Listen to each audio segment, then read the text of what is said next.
معلومات الحب عند الراجل مش عند البنت. يعني ايه معلومات الحب؟ يعني تعرفي ازاي ان الشخص ده بيحبك ولا ما بيحبكيش.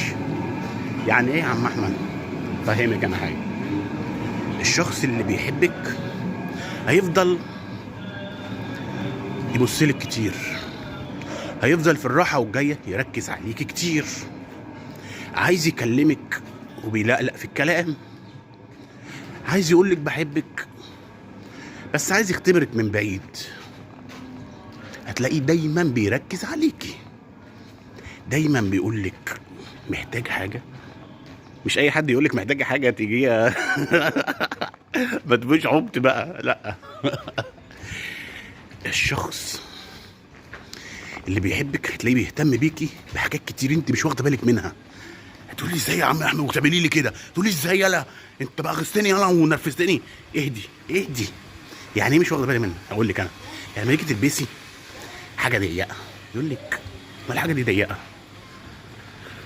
هتيجي في دماغك تقولي ايه؟ ايه الراجل ابن الكلب ده في ايه يالا؟